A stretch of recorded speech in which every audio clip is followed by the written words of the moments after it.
Okay, so I'm going to do a bit of a track walk. This is I'm at the timing loop now. This is the main straight.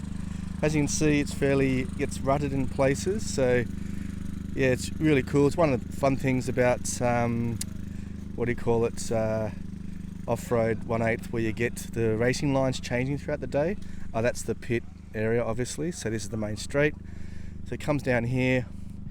Yeah, you actually have to be careful towards the end because it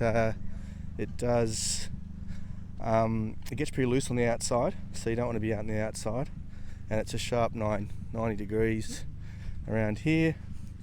This is a pretty easy part. If you just maintain your speed over this first jump, you can do this double, clear this tabletop nicely, which brings you down to here, and this sets you up for, you can see the holes here actually, sets you up for the 90 right-hander again, around here. This one I tend to take it kind of as one big corner, so it's kind of like a 180, as you can see there, with it, but it's not a hairpin, obviously. This is another pretty easy one. It's got a pretty good jump, so you take the jump pretty high, you get good speed here, sets you up nicely, brings you down the face of this one to a left. This part of the track's fairly good for me. This is a pretty gentle tabletop that you don't want to overshoot, but you don't really. It's pretty good. And then a really sharp hairpin here. It's important to get right. You want to hit the hairpin and then make a beeline to this one. This can be a bit tricky. It's an off camber, and that little mound there can tip cars. But once you get it right here, you should be able to go straight through these S's. For this part here, and this is where we start getting to some of the trickier parts, well, for me anyway. Right hander here. This part here is really complicated for me. It's got to jump up to a tabletop with a hairpin, and if you get the jump too far, you just lose so much time. I'm finding I'm coming wide, directioning this way, and just going slow, so I'm kind of jumping a little bit just onto this here. So if you get onto the mound right there, you set it up nicely just to turn around here. So it's pretty good if you get that right. I've got it wrong where I've flipped over or gone too far way wide, but this is a massive overtaking opportunity here if you get it right.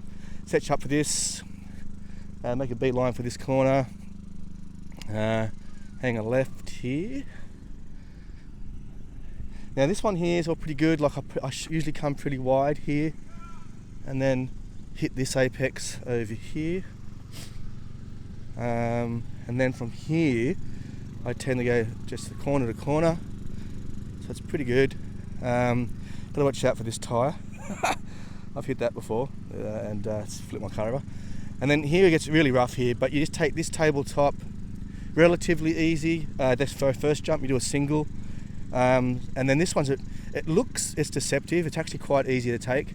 You don't want to be really off the gas here, and it just gentle. You make this one pretty easy and set yourself up for this corner. So we've got another like 180, but not a hairpin. So coming around here, this one I've got to get on the gas a bit.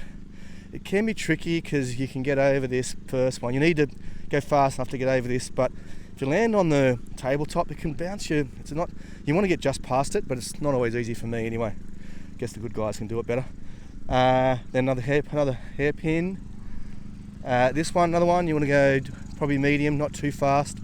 You want to the best thing is just to hit the downside of this double, because you've got a tight right hander. I've seen people overshoot it. It's easy to overshoot. Tight right hander.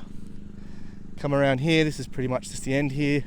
You want to take a little bit wide to flatten out this last corner, get on the gas as fast as you can, and down the home straight. That's a track walk of Orange. Great track. I mean, it's got a lot of surfaces. It's got dirt, some oil sections, and some carpet sections. So it's a lot of fun to drive on. Cool. Cheers.